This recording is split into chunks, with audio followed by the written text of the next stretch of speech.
Good morning everyone, welcome back to my channel Marketing.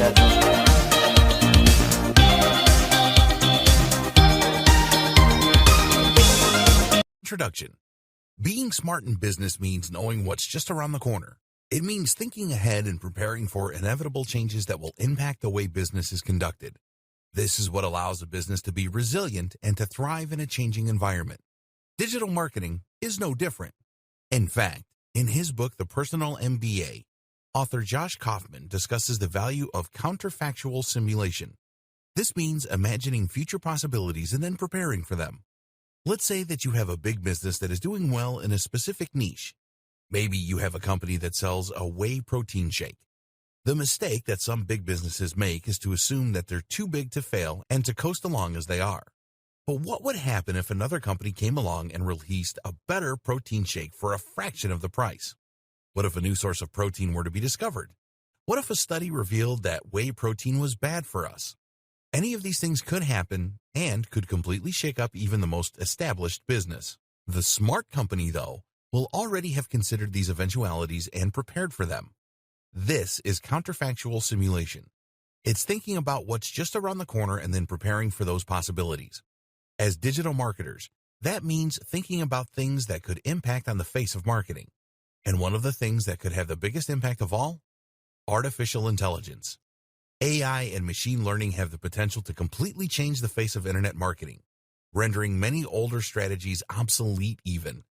Only by preparing for those changes can you ensure that your websites manage to hold their position in the SERPs, that your advertising campaigns remain profitable, and that your services remain relevant. And a lot of this stuff isn't just speculation. It's happening right now. AI is already making huge waves even though you may not realize it yet.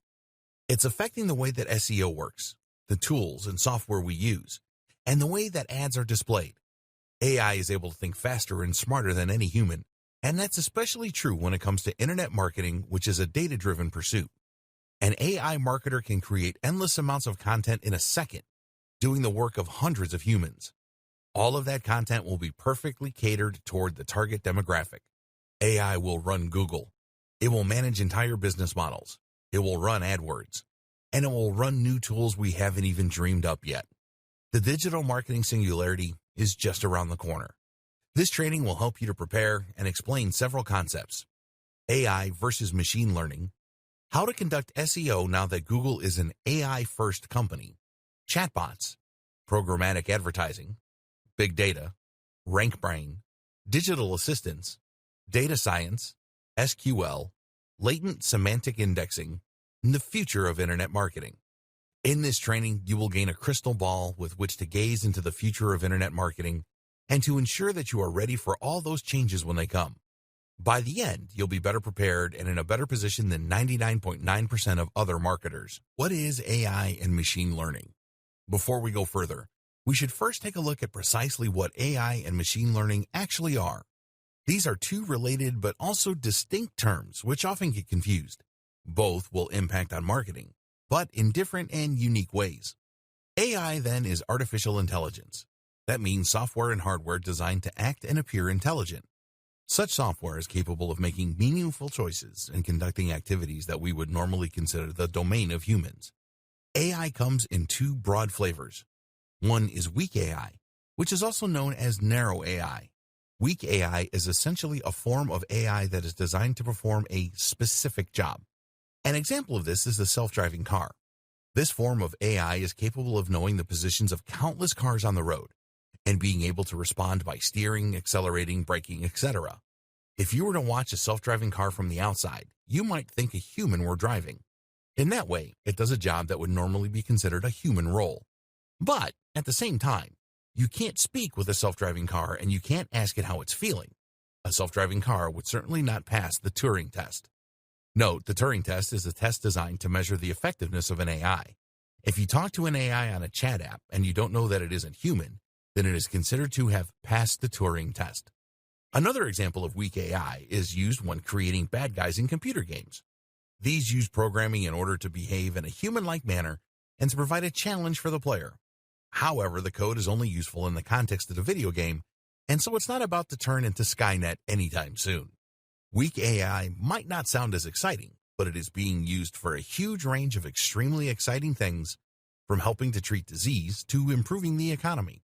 Conversely, the type of AI that we often see in science fiction is what we know as general AI.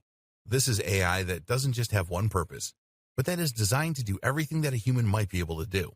So you could play a word game with this AI, ask it how it's feeling, or get it to look up something useful. An example of a general AI is DeepMind, owned by Google. DeepMind is a company that has developed a neural network that employs general learning algorithms to learn a huge range of different skills. Many AIs, such as IBM's Watson, are actually pre-programmed. That means that they work using a kind of flowchart and will answer questions with the same answer every time. On the other hand, DeepMind is apparently able to think and respond via a convolutional neural network. Certain behaviors are reinforced and encouraged, and these will begin to become more prominent. This isn't a perfect simulation of how a human brain works. Cognitive behavioral psychology teaches us the importance of having internal dialogues and models for thinking. However, it is the closest thing we currently have to a true general intelligence. Machine learning. Machine learning, on the other hand, works differently. Machine learning utilizes huge data sets in order to gain surprising and almost frightening capabilities at times. Machine learning essentially allows a piece of software to be trained. An obvious example of this would be computer vision. Computer vision describes the ability that some machines have to understand visual information. An example is Google Lens, which can tell you what you're pointing your phone's camera at, whether that's a type of flower or a product you can buy in stores. Computer vision is necessary for self-driving cars to successfully navigate their environments and is used by apps like Snapchat, which use filters to change people's faces. How do these work? By looking at thousands and thousands of pictures of every type of object. While the machine learning algorithm will never understand what it is looking at, it can look for patterns in the data, which will then be used to identify those objects in the future. For example, it might notice that faces are typically oval in shape, with a dark patch of hair on top. It then knows that if it sees an oval shape with a dark patch at the top, it's possibly looking at a face. Machine learning has huge potential in just about every field. In the future, it can be used to diagnose diseases more accurately than a human doctor, to advise on financial decisions, to identify fraudulent bank transfers, and much more. All of this has huge potential implications for internet marketing, and that's what we'll be exploring in the following videos. Google as an AI-first company.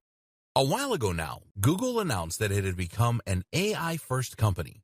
While that may sound like meaningless marketing babble, the truth is that this determination actually has huge potential repercussions for marketers, businesses, and SEO.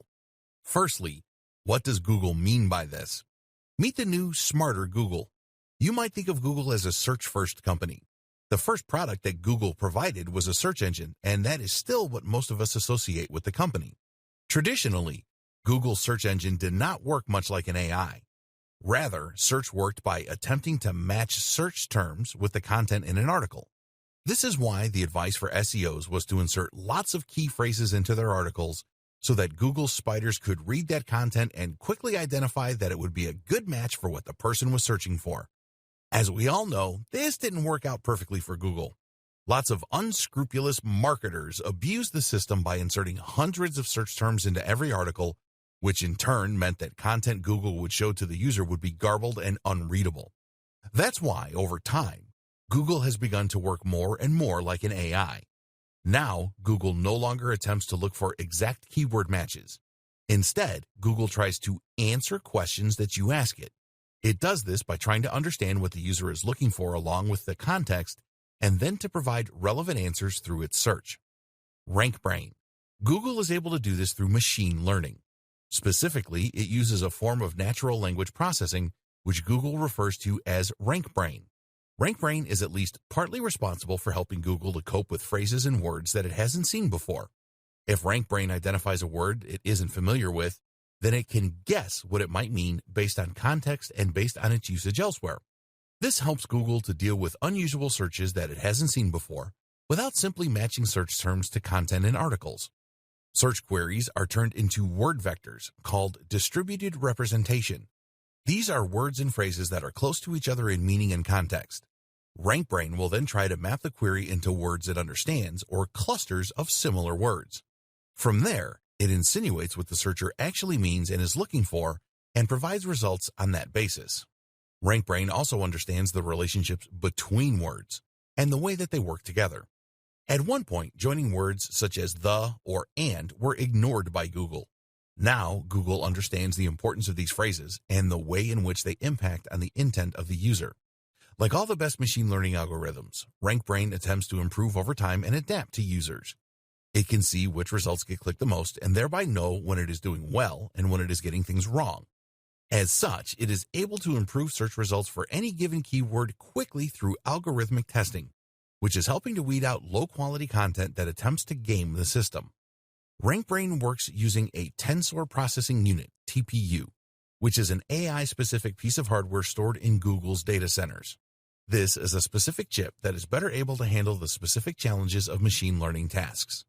Google's further plans. Over the past few years, Google may have seemingly diversified. It now makes smartphones, it now makes self-driving cars, and it now makes apps like Google Lens. But at the heart of all these initiatives is some form of AI or machine learning. Google Lens uses machine learning to identify objects in a scene and allow users to that way search the real world around them. Self-driving cars, of course, are highly reliant of various forms of AI. And the Google Pixel phones? Arguably, their main focus is putting Google Assistant in everyone's pockets. And this is the real clue as to what Google is up to. Google Assistant is an AI and virtual assistant that users can use to get weather reports, to book taxis, to play music, and much more. Google Assistant uses a combination of machine learning to detect human language, for example, and AI in order to provide useful results and speak in a natural manner. Google Assistant is closely integrated with Google Search. You can ask Google Assistant a question like, "Who started Iron Man?" and it will give you a natural answer. It does this by first using machine learning to turn your speech into a string, then by using Google Search in order to look up useful answers, which involves machine learning in the form of RankBrain, then by using narrow AI to extract the most useful answers from the best web pages, and then by using another form of narrow AI to provide the response in a natural-sounding manner, which is designed to appear like general AI. Much of this is carried out not on the device that you're speaking to, but on Google's TPU located in the cloud. What does all this mean for marketers? So what does all this mean for marketers? Simple. It means that Google wants to be able to understand your content and extract the most useful information. It no longer wants you to use rigid keywords, and it wants you to prepare for a more voice-driven form of search. Google is betting big on AI and machine learning. It believes that in the future, AI assistants will be huge, and it wants Google Assistant to be number one. It envisages a future where we spend less time staring at our devices and instead get the information we need by asking our phones or our Google Homes. We'll speak naturally to these devices, and they'll provide us with handy answers. Preparing for semantic search. Whether Google Assistant eventually becomes the ubiquitous tool that Google wants it to be or not, the fact remains that Google wants search to become increasingly more natural and human.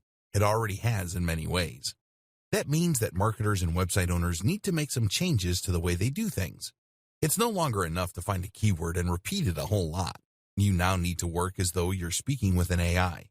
And that means a couple of things. LSI, latent semantic indexing. Latent semantic indexing is one of the most important things to consider if you're interested in improving your SEO and getting to the top of Google. It's even more critical if you hope to be ready for Google's AI-driven future. Not only is it a powerful concept in itself, but it is also an important microcosm of the broader changes that we are seeing to SEO today. Search engine optimization is a big and very important part of digital marketing, and if you want to drive the maximum number of people to your website or blog, then it's absolutely essential that you have the search engines on board. In the past, SEO has largely relied on creating tons of content around a certain topic and repeatedly using a set number of keywords or key phrases in that content in order to help Google identify the subject and help the right visitors to find your pages. Unfortunately, a few people began to take advantage of this system and began keyword stuffing by using the same keywords over and over again to the point of distraction. Google had to get smarter, and so it did. Today, using the same keyword too much will get you into trouble. So what does Google do instead? It looks at context and the broader subject of the article. In other words, it looks for synonyms and related terms, and this also gives it the ability to better understand what your page is about.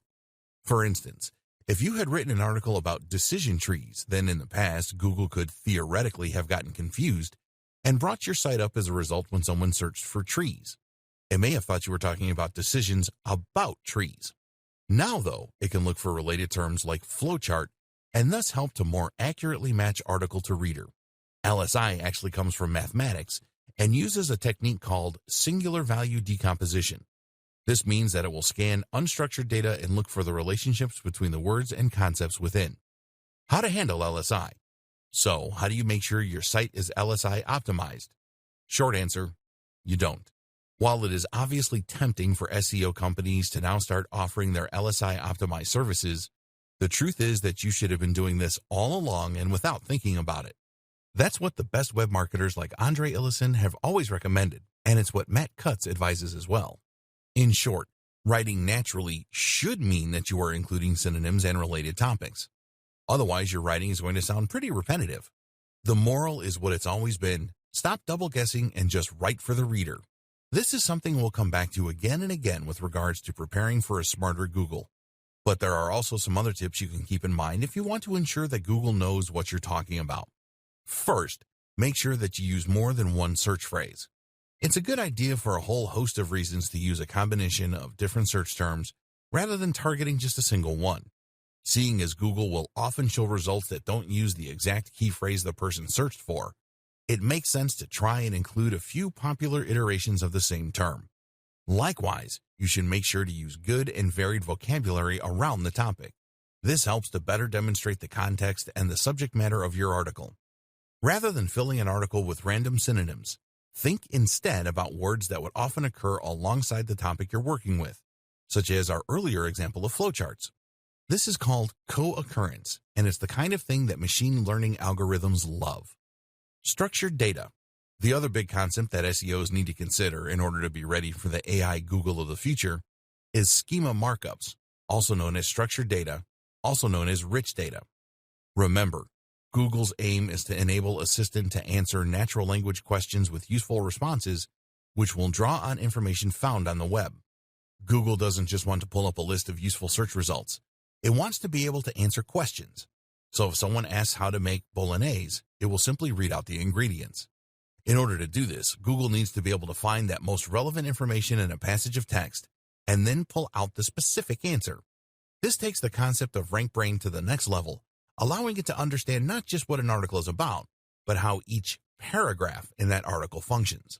The problem is that Google's AI can't quite do this yet, at least not well enough to be able to usefully provide answers for people without occasionally including complete nonsense.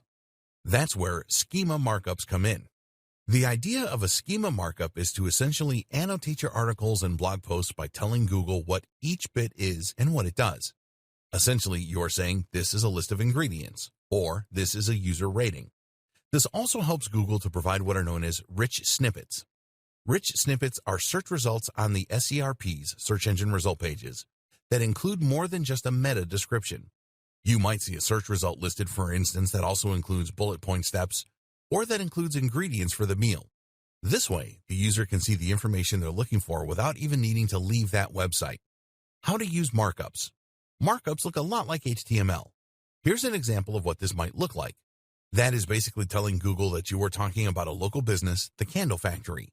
You can also use schema to highlight product names, authors, aggregate ratings, software applications, restaurants, movies, and much more. To use this information, you can either look up the HTML code and implement it yourself, or you can use Google's handy markup helper, https://www.google.com/markup-helper/u/0. Here you will simply share the URL of the page you want to mark up, and it will then provide you with the opportunity to create the necessary tags. There are also plugins you can use to the same end through WordPress. The good and the bad of schema markups. The savvy among you may have noticed some worrying issues with schema markups. Specifically, they encourage people not to visit your website. Let's say you have a recipes website and you included an article on cooking bolognese. You probably did this hoping that people would search for it on Google, find your website, and then visit your page in order to read about it. In doing so, they might also click on a few ads, they might buy an affiliate product, or they might just remember your brand so they come back again in the future. But if Google simply takes your key information and shares it, then there is no real incentive for them to actually visit your webpage. As such, there's no chance that they will click on your ads or buy your products. They'll not even know that the information came from your website. Essentially, Google is this way using our intellectual property without any remuneration, which has upset a lot of webmasters, businesses, and marketers. So should you avoid using these features altogether? Unfortunately, that is not really an option. Remember, Google also uses markups in order to provide rich snippets. These are the more media-rich search listings, which include things like star ratings, images, bullet points, and more. These really help a web page to stand out in the SRPs and thereby ensure that more people click on that listing. And while you might not get any benefit from having Google read your ingredients out, if you don't include markup language, then it will just get that same information from one of your competitors. Google wants to use schema markups, and that means that it will likely reward those sites that do with a little SEO boost. For all those reasons, it's essential that you keep using this strategy, even though you might be giving Google free information in doing so. In the future, if more and more people talk to their Google Assistant rather than browsing the web for information, then there's a good chance Google might need to rethink its policy, lest it face a rather big backlash from content creators. Big data. You might hear the term big data thrown around a lot and not fully understand what is meant by it. In this video, you will be enlightened and learn how big data can help you and your business both now and in the future. Essentially, big data is nothing more than large data sets. These large data sets are increasingly common online, seeing as everything online is easy to measure and document. If you think about a company like Google, it has immense data sets that it works from, describing the search history of billions of users. But even a standard website that gets 1,000 visitors a day will work with huge amounts of information.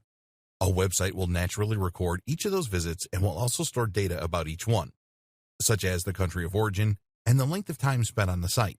In a few weeks, this data will likely crash a lot of spreadsheet software. The reason that big data is featured in so many discussions is that it is very difficult to handle. Making sense of such huge amounts of information requires a lot of smart math, while simply storing and handling that kind of data requires a lot of storage and computational power. But the potential value of big data is also absolutely huge. Big data provides patterns and insights that you simply can't get by observing a few users. This is essentially how machine learning works, by looking for patterns in massive data sets. The difference is that this is being leveraged in a slightly different way. Predictive modeling. Predictive modeling is a process that involves data mining and probability to forecast potential future outcomes. A model is created using a number of predictors. Predictors are variables that are thought to influence future results. Once data is collected for these predictors, a statistical model can be created. That might use a simple linear equation, or it might use complex neural networks. Either way, statistical analysis can then be used in order to make predictions about how things are likely to go in the future. With regards to marketing, this can help provide better customer insights, better lead scoring, campaign nurturing, upselling and cross-selling, personalized product recommendations, and more. Amazon is an example of a site that uses big data in order to provide personalized product recommendations. Amazon doesn't just use a database of items grouped together, which would be almost impossible to maintain, but rather generates data automatically from every single transaction and sale, and then looks for patterns. It will see what products tend to be bought together, there's that co-occurrence again, and can therefore use this information to show items that it thinks a user might want to buy next.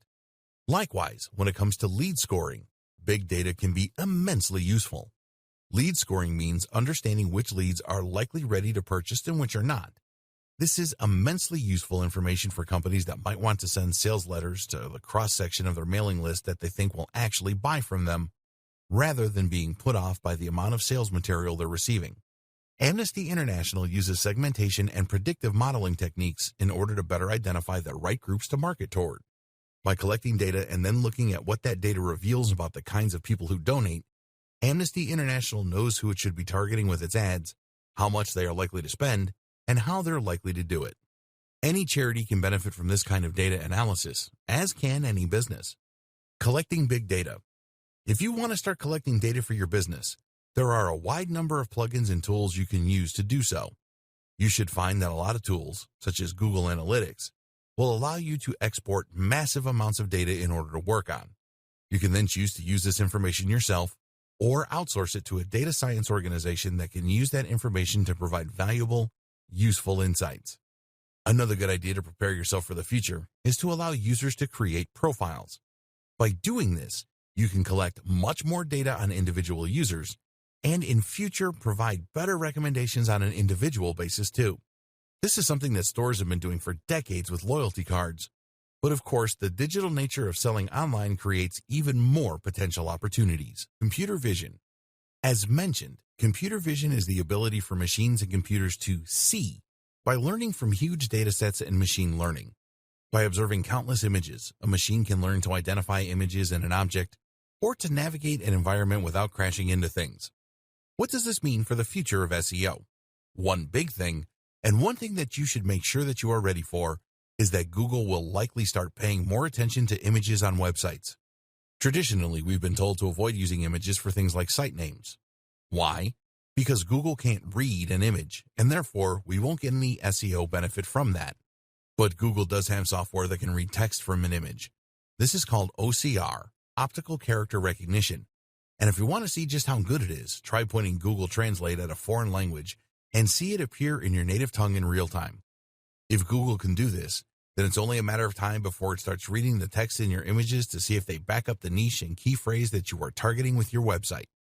Likewise, seeing as facial recognition is already a big deal when it comes to security and Facebook, it is probably only a matter of time before Google starts using that too. For example, if you write a blog post about Sylvester Stallone, Google might someday look not only at your content, but also at the photos on your page in order to see if there are pictures of Stallone there. Google Images might one day not be reliant on surrounding text at all, but might instead base its results purely on what it sees in the image and whether this lines up with what you're searching for. Issues like image quality are also likely to play a big role in the future. Google might opt not to recommend your webpage if it thinks the imagery on there is poorly chosen and out of place. So what can you do to prepare? For now, the closest thing to communicating with Google via images is the use of markup language and/or file names and alt tags. Using alt tags to describe images can help Google to know what they represent and therefore to better decide if your site is relevant for a particular user. Meanwhile, make sure that all the imagery you are using is relevant and high quality. Advertising. At its core, machine learning is about evolving. It's about getting more and more data to the point that it can make more accurate assertions. While face detection in images might start out poor, the system evolves and learns to the point where it becomes more accurate than a human. Imagine if you could turn that power to advertising. Imagine if you could show precisely right advertisements to precisely the right people at precisely the right times. Imagine if your advertising campaign evolved to get more and more specific, so that an increasingly large number of viewers clicked on the ads and bought your products. The longer the campaign ran, the more your profits would increase and the less you'd spend on ineffectual ads. That is precisely how programmatic advertising works, and you can start using it right now. What is programmatic advertising? Programmatic advertising campaigns allow marketers to buy native ads on a variety of publisher sites while using smart algorithms to ensure that they are targeting the right viewers at the right times, all while remaining within budget, thanks to a bidding system that allows them to compete for impressions with other advertisers. In short, these campaigns give the precision and quality of native advertising, like banner ads, while at the same time allowing for the control, adaptability, and precision that you would get with a PPC campaign. The net result is ads appearing on the sites of carefully selected publishers, but only when and if they are likely to yield the best results. Programmatic advertising uses a complex algorithm in order to identify your business's ideal customer and then to figure out where they are likely to appear on the web. It will then show the ads in those places and then utilize a learning algorithm. Instead of going from one publisher to another discussing rates, you allow a bot to do all the work for you. More importantly, though, this means that you won't waste money on an ad slot that no one looks at. Your ads will be chosen and honed by a smart algorithm, and the result will be that they get higher CTRs from the right targeted customers. RTB. This is how programmatic buying is different from other PPC or just buying a banner ad on your favorite news site. Giving you further control, meanwhile, is the option to use RTB or real-time bidding. What RTB essentially means is that you are automatically entering into a bidding war each time a page loads based on your predefined budget. These bidding wars allow your ads to compete with other advertisers, around a large selection of different websites that all cater to the specific demographics and context that you have chosen. In other words, you will define that you want to target sports sites catering to an audience of males in their 20s to 40s, and from there your ads will appear across a selection of those websites, which you can still curate in some cases if you wish, based on the outcome of each little bid. This allows you to target your audience across a range of different sites and to avoid paying too much to do so. On the other hand, direct buying is essentially a bulk order of impressions from a specific website or websites such as ESPN. You can still filter your impressions by a range of factors such as location or browser, but essentially you will be targeting a specific site and securing a place on that precise spot. Direct buying is effectively a little more like advertising with a banner ad, while RTB is a little closer to the PPC model. Here you bid for spots across a range of websites, while still having a little more control. Deciding what will work best for you will depend on a number of factors. For instance, your budget is going to come into play, as direct buying tends to be more expensive because lower CPIs won't have as many opportunities to appear. It's also worth considering that RTB gives you more flexibility, more data, and more control. You can identify which sites are working best for you, at which times, and for which viewers, and then you can further tailor your approach accordingly. On the other hand, though, if you bid too low using RTB, then you risk your ads not appearing at all.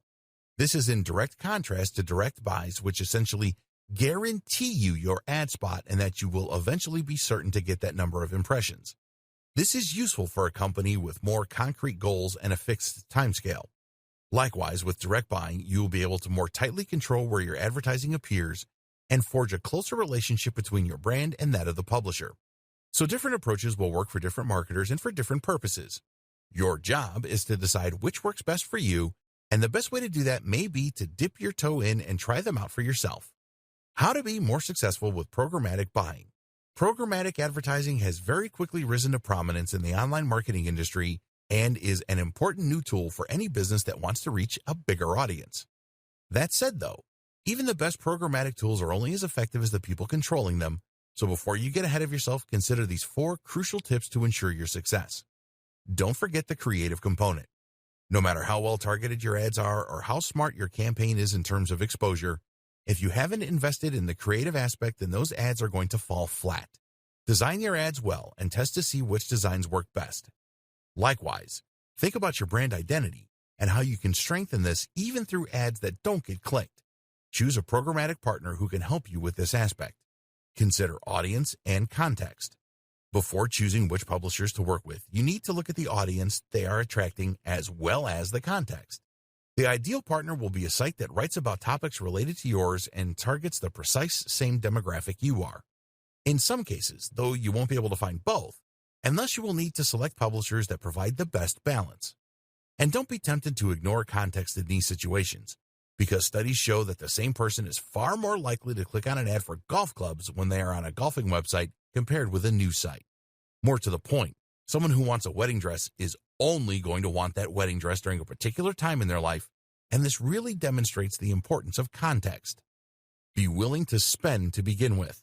The beauty of programmatic advertising is that you can directly manage your spending in real time to ensure you get the maximum exposure whatever your budget. However, it is highly recommended that you start out with a higher spending limit than you intend to continue with, as this will enable you to more quickly identify what works and what doesn't.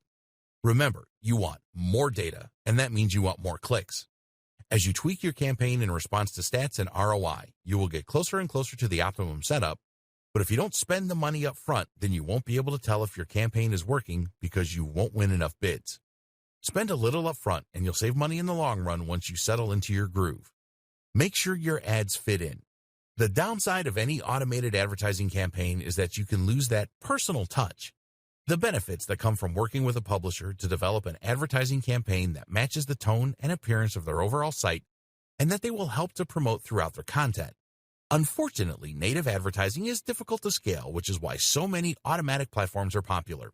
To be successful with programmatic advertising, this is something you need to consider.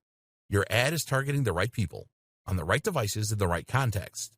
But is it the right fit for the job? This ad needs to look like a native ad in the same way that a banner ad would. Creating ads that will blend into a number of environments is one way to do this. Another is to choose a tool that allows you to select the brands you want to work with and then to choose those that are already closely aligned with your own goals and style. Email marketing. The key to success on the web is not just to gain traffic, but also to control that traffic. What does that mean? It means that you need to know how to decide which of your visitors you want to talk to at any time. It means that you need to understand your visitors and to know what they are thinking, what their moods are, and what they're interested in at any given time. And it means you need to know how and when to strike when it comes to selling products or encouraging people to sign up to your mailing list. This is a theme we've seen come up time and again with machine learning and AI, and email marketing is no different. You can do all this by building a mailing list and then segmenting that list. First, let's go over the basics of email marketing again for those that aren't familiar. Email marketing is, of course, the process of marketing via email. In other words, this means you're going to be building a big list, a collection of emails, and you'll do this by asking visitors to your site to share their contact details when they land on your homepage. This, in turn, requires an autoresponder. An autoresponder is a tool that you use to create email forms and then to manage all of the contacts on your list. You can use the form somewhere on your page to let people input their details, and you'll use the autoresponder to actually send all your emails. It should be immediately apparent what the value of this is. Sending all your emails manually using Gmail or another web client is not easy and would likely result in many not getting delivered. You'd have to send lots of different emails for longer lists, and you need to manually manage any requests to subscribe or unsubscribe. An autoresponder manages all of that for you, so you just need to write one email and then click send. The other benefit of an autoresponder is that it can collect data for you and use that information to do a range of different things. For example, an autoresponder can show you the percentage of subscribers who actually open your emails. If your email subject headings aren't successfully encouraging people to read, then you can identify this problem and work on a solution. Suddenly, we're using a data-driven approach in machine learning again. You can then see all the visitors who did read a given message in one place, or choose to see all the ones that didn't. You can see the open rate for different individual visitors, and you organize your list by different factors. That's another handy thing about using an autoresponder. It will allow you to grab more information using the form embedded on your page, and that information can then be used to group your visitors. Want to just message the men? Go for it. Want to just message the people over 30? You can do that too. Or how about having multiple different mailing lists for different brands, or even for different products? All of this can be accomplished using just a single autoresponder. And of course, this kind of control and automation opens up all sorts of possibilities when it comes to AI and machine learning for marketers. Lead warmth and email segmentation. The true power of all this information comes from being able to use that data in order to pick and choose who your messages go to. For instance, you can decide that you want to send an email only to people who fall into particular categories. What we're interested in to begin with is sending emails based on engagement, retention, and lead warmth. A lead is anyone who has shown some kind of interest in buying from you. That means that anyone who has signed up to your mailing list can be considered a lead because they have demonstrated an interest simply by doing this. But at the same time, a lead is also anyone who visits your site or who takes your card. This is a cold lead, whereas someone who actually gives you their contact details is a warm lead. Leads get warmer the more interest they show in what you do and what you're selling. And the warmer a lead is, the more likely they are to buy from you. In fact, this is the true and most useful purpose of having a mailing list to begin with. It allows you to take your ice-cold leads and turn them into warm leads and then paying customers. I always liken this to asking for someone's phone number. If you were just to walk up to someone in a club and ask for their number, they'd likely just tell you to go away. Why would they give you their number when they know nothing about you and have shown no interest in you? First, you need to chat to them and let them get to know you. If they look at you and smile, they're a cold lead. If they respond to your witty banter and tell you their name, they're a warm lead. If they've kissed you or let you buy them a drink, they're a hot lead. And once they're hot, you can ask for their number. This is all about timing. Time this wrong, and they're not going to give you their number because you haven't laid the groundwork. The exact same thing is true with internet marketing. If someone visits your site and you tell them right away to buy your product, they won't. Why would they? You haven't given them any reason to trust you. You haven't told them anything about you. They don't know much about the product. Ask them to hand over their email after a few blog posts, though, and you can gently start to increase engagement. This is then when you wow them with all your information and all your knowledge. You entertain them a little, and you let them get to know you. If they don't open your emails, that's the equivalent of giving you the cold shoulder. That's like the girl or guy in the club that isn't laughing at your jokes and keeps looking away. If you try and sell to them now, you become spam, and you get deleted. and they never return to your website. But if they open your emails, you know you're in with a shot. That means you can then send them some more information about your products and get them excited for your product launch. If during that they still keep opening your emails, then you know you've got an even better chance of success. If you now try and sell to them, there's a much better chance they'll buy from you. Using email segmentation, you can do exactly that. You can see which of your visitors are actually opening your emails, are actually clicking your links, and are scrolling down to the bottom. In fact, using cookies, it is even possible to see which of those visitors has been to your website and looked at your products. You can see who has hovered on your products and been tempted to click buy. Email segmentation combined with machine learning. If you have been paying close attention, then you might already have figured out where this is going. Remember when we discussed big data? We said that you could use predictive analytics in order to better rate leads. This is where things could get really interesting for the autoresponders of the future. Imagine if your autoresponder not only segmented your audience and looked at the open rates and engagement, but if it could look for trends across huge data sets. In other words, what if your autoresponder recorded every single person who bought from you and assessed what actions they usually took first? This would allow that machine learning algorithm to better spot when a user is behaving like someone ready to buy and to send them a message tailored to encourage that purchase.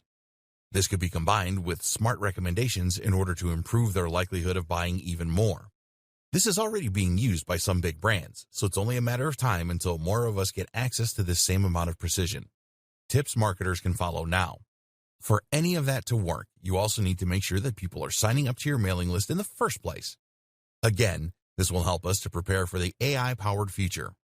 There are a few ways you can encourage this. Firstly, make sure that you show your mailing list wherever you can. At the very least, that should mean that your mailing list is shown at the bottom of your post. At the same time, though, you can also place this in the sidebar so that your list is visible on every page of your site. Another tip is to make sure that you draw attention to it. A mistake a lot of people make is to create their mailing list and then just hope that people see it. Far more effective is to occasionally tell people about it and to explain in your post why it's a good opportunity and why people should be excited to sign up. Here's the thing, though, you should always be honest. The aim of a mailing list is not to grow it as much as you possibly can. Instead, the aim is to grow it as much as you can with only highly targeted visitors.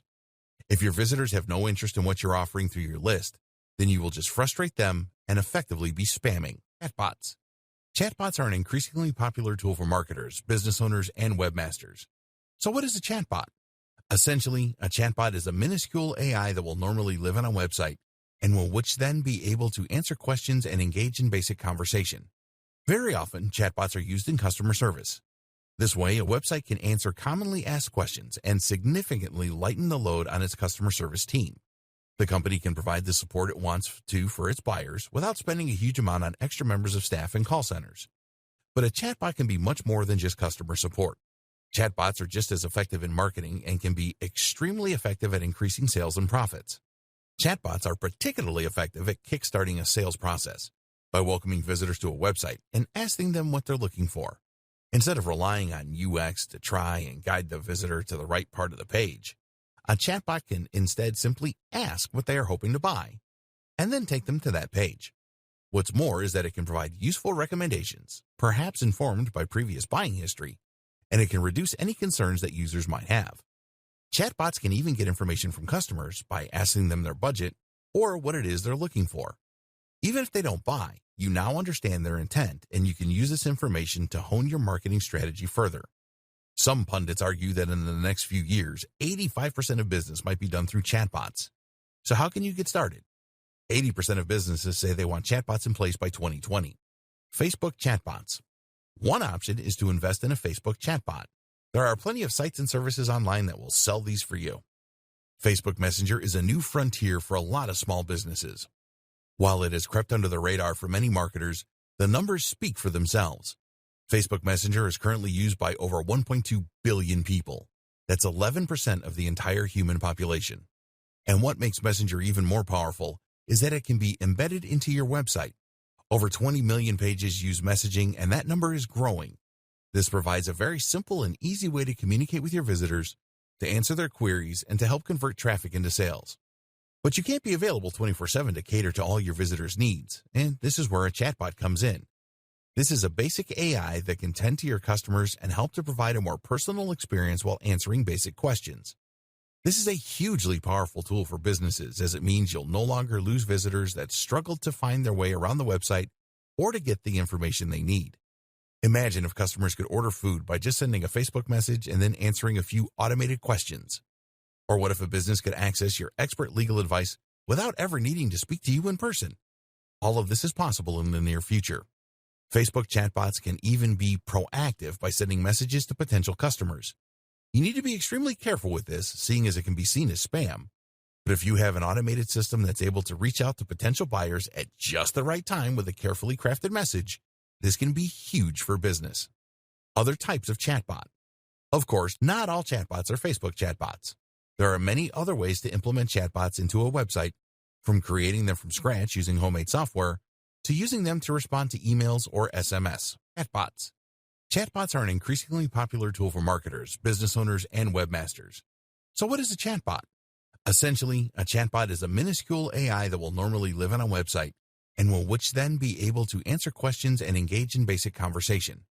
Very often, chatbots are used in customer service. This way, a website can answer commonly asked questions and significantly lighten the load on its customer service team. The company can provide the support it wants to for its buyers without spending a huge amount on extra members of staff and call centers. But a chatbot can be much more than just customer support. Chatbots are just as effective in marketing and can be extremely effective at increasing sales and profits. Chatbots are particularly effective at kickstarting a sales process by welcoming visitors to a website and asking them what they're looking for.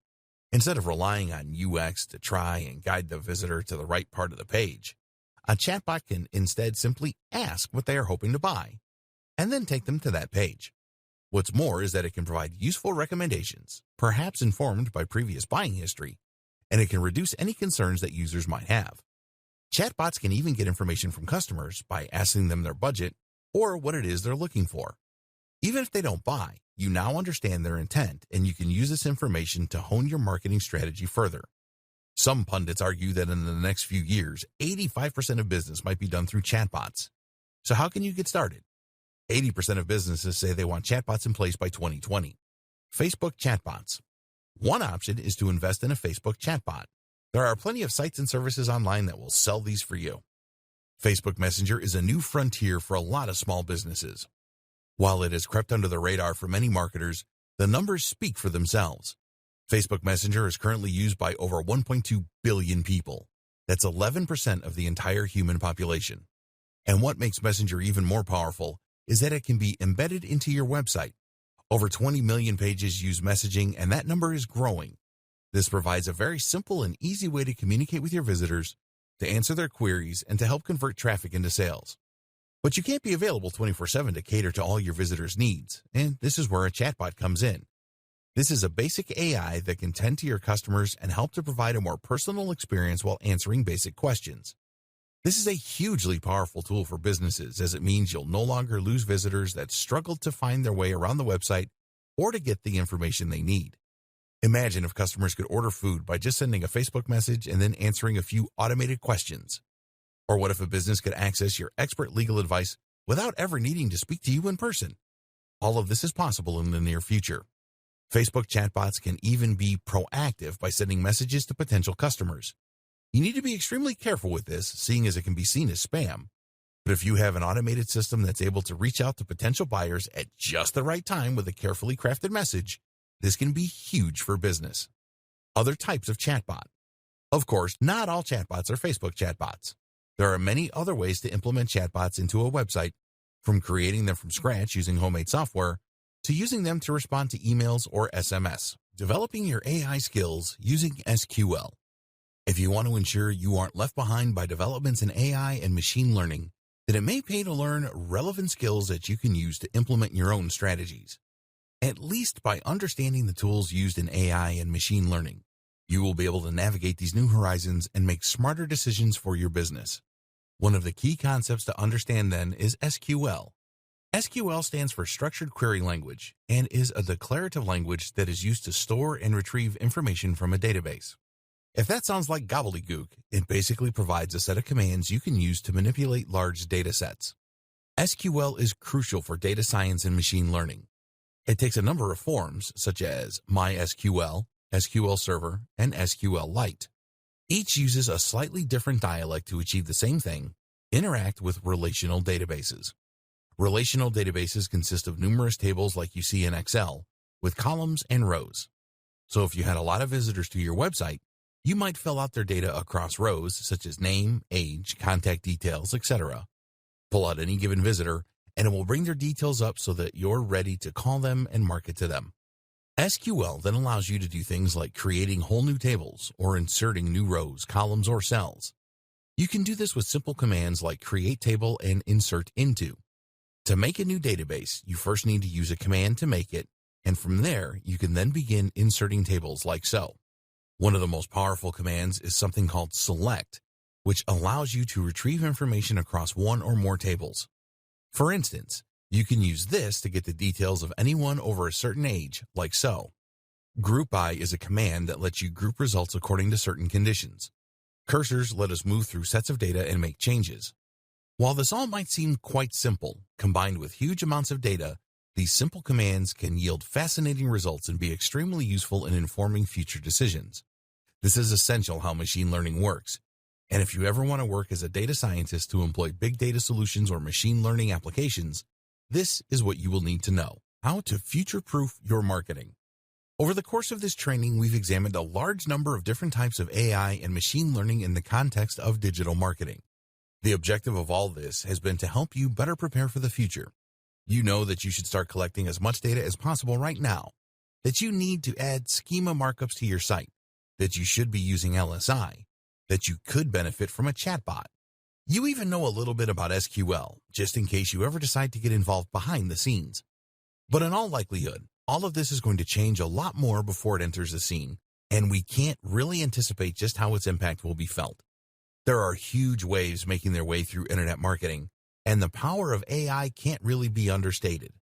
Imagine, for instance, what will happen once AI that can write high-quality content becomes commonplace and commercially available. This technology already exists. AI that can write nearly as well as a human. But when it is allowed to cut loose on the web, it could potentially flood the internet with new enough content to double or triple its size in a matter of days. How will we know what's written by a human and what's not? What about when AI can create realistic-looking images? We've already seen the power of deep fakes. How will we know what's real and what's not? We can't really prepare for these scenarios because we don't know how they will play out. So for now, it is best to focus on what we do know. And in particular, as a marketer, that means focusing on Google's move to natural language processing and more human-like interactions. It also means that Google is going to keep getting smarter. Google used to look for keyword matches, but now it actually understands the meaning of a website and can use many more metrics in order to understand whether it is high or low quality and whether it is delivering on what it claims to do. In fact, Google likely has the potential to become the most powerful AI on the planet, owing to the huge amount of information it has access to and the huge resources that the company pour into it.